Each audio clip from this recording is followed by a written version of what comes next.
नमस्कार मेरे प्रिय मित्रों, आप सभी का स्वागत है हमारे ऑफिशियल यूट्यूब चैनल आशीष एटेक में।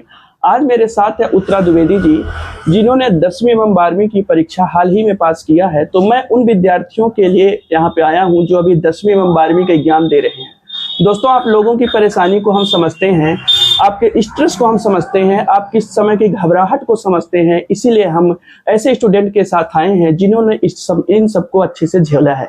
हो सकता था कि मैं ही अकेले आकर के आपको बता सकता था, पर इन्होंने अभी 12वीं का एग्जाम दिया है और इससे पहले 10वीं का एग्जाम दिया है और इनके 10वीं में 95% और 12वीं में 92%। परसेंटेज पे नहीं जाना है दोस्तों, इनके अनुभवों में जाना है कि कैसे बार बार इन्होंने अपने एग्जाम में स्ट्रेस को मैनेज किया है और घबराहट को दूर किया है, और कैसे एग्जाम टाइम पे सब्जेक्ट में जो है तो संतुलन, जिसको बैलेंस कहते हैं, जो टाइम का यूटिलाइजेशन है, उन सब चीज़ों को किया है, तब इनका परसेंटेज आया है और इन्होंने इस तरीके से यहाँ पे आया है। तो आइए बात करते हैं। उत्तरा जी, बहुत बहुत स्वागत है आपका हमारे यूट्यूब चैनल में। Thank you. तो बताइए हमारे दोस्तों को कैसा आपने किस तरीके से परसेंटेज क्या क्या, थोड़ा सा अपने बारे में बताइए।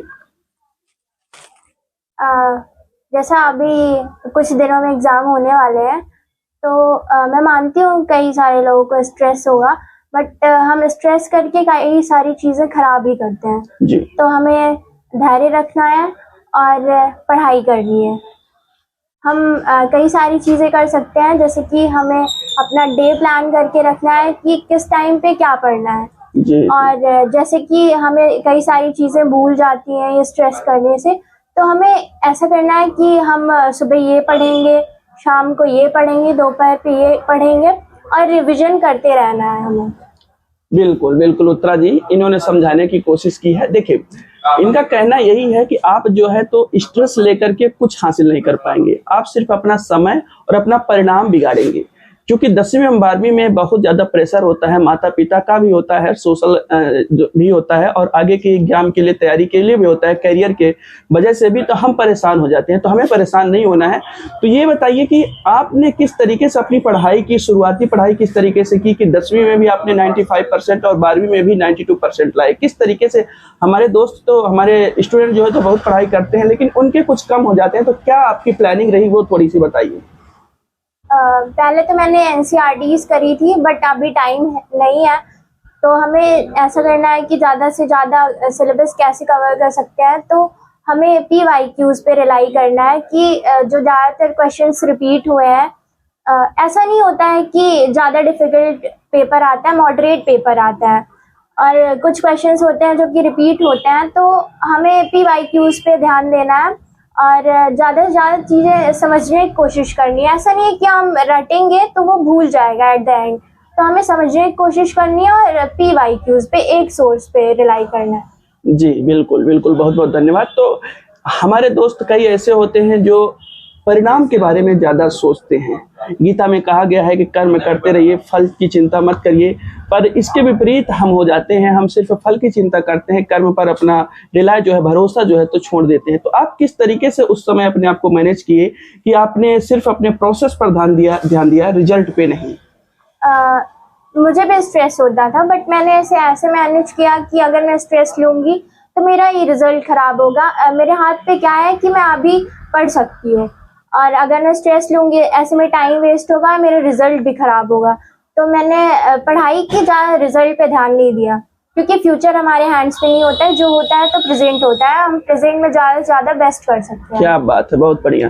तो जैसा कि 12वीं का पेपर 25 फरवरी से और 10वीं का पेपर 28 फरवरी से होने वाला है हमारे दोस्तों का, तो ये सब्जेक्ट में जो टाइम मिलता, सब्जेक्ट के बीच में जो टाइम मिलता है, तो इसको कैसे यूटिलाइज करना है, उस समय कैसे मतलब अन्य चीज़ों के दबाव से बचे रहना है, और अपने सब्जेक्ट को जो है तो पूरा रिवाइज कैसे करना है। रिवीजन करते जाते हैं और पीछे की तरफ भूलते जाते हैं। ये हमारे दोस्तों की, हमारे विद्यार्थियों की परेशानी होती है कि हम पढ़ रहे हैं और भूले जा रहे हैं, और लग रहा है कि हमें कुछ नहीं आता है, पूरे साल पढ़ाई करे हैं लेकिन फिर भी परेशान है। तो इसके लिए आप क्या सजेस्ट करेंगे?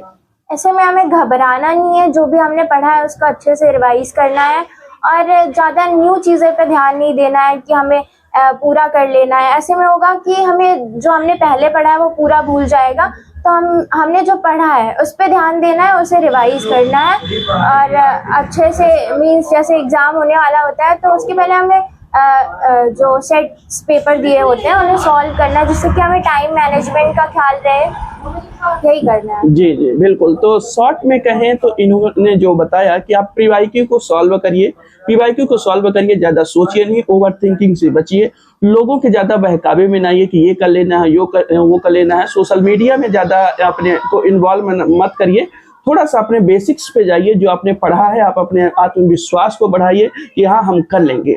ये बताइए कि इंग्लिश का जो दबाव है एमपी बोर्ड में, हमारे दोस्तों के बीच में अंग्रेजी का दबाव रहता है कि कहीं अंग्रेजी में फेल तक ना हो जाए, अच्छे अच्छे स्टूडेंट होते हैं, हालांकि 10वीं में बेस्ट ऑफ 5 पद्धति अभी लागू है दोस्तों, लेकिन 12वीं में ऐसा नहीं है। तो इसके लिए क्या आप सजेस्ट करेंगे, इंग्लिश को कैसे थोड़ा सा ऐसे करना है कि अच्छा नंबर भी आ जाए और फेल भी ना हो? इंग्लिश में हम कर सकते हैं कि जैसे ग्रामेटिकल पोर्शंस भी होता है और आंसर क्वेश्चंस वाला भी होता है। तो अगर हमने चैप्टर नहीं पढ़े हैं तो यूट्यूब में कई सारे सोर्सेज हैं, कई सारे चैनल्स हैं, जिससे कि हम 1 शॉट वीडियोस करके कवर कर सकते हैं अपने चैप्टर्स को। और ग्रामेटिकल में कॉम्प्रिहेंशंस आते हैं, लेटर्स आते हैं, तो वो ज़्यादा डिफिकल्ट नहीं रहता है, सभी मॉडरेट रहते हैं। जी बिल्कुल बिल्कुल। 12वीं में एक सब्जेक्ट है केमिस्ट्री, जिसको शायद डर लगता है बच्चों को, तो केमिस्ट्री को आपने कैसे आसान बनाया और केमिस्ट्री में आपके कितने नंबर आए थे? केमिस्ट्री में मेरे 93 है। बिल्कुल बिल्कुल, क्या बात है। तो कैसे आपने इसकी पढ़ाई की थी और कैसे मैनेज किया था इसको? केमिस्ट्री में तो कई सारे रिएक्शंस हर साल रिपीट होते हैं, और उस पे अभी तो हाँ न्यूमेरिकल्स भी आते हैं, तो वो भी ज़्यादा डिफिकल्ट नहीं होते हैं, कॉन्सेप्ट बेस्ड ही होते हैं। बिल्कुल बिल्कुल। बहुत बहुत धन्यवाद उत्तरा जी, आपने बहुत ही अच्छे तरीके से हमारे दोस्तों को समझा है। इन सब चीज़ों के अलावा ये बताइए कि परसेंटेज कितना मायने रखता है किसी भी व्यक्ति के जीवन में या हमारे विद्यार्थी के जीवन में? क्या ऐसा होता है कि बहुत ज़्यादा परसेंटेज आ जाने से या बहुत कम परसेंटेज आ जाने से मतलब क्या हो जाता है? मतलब बहुत ज़्यादा अच्छी बात है या बुरी बात है, या इस पर हमें भरोसा करना चाहिए? क्या कहेंगे इस पर?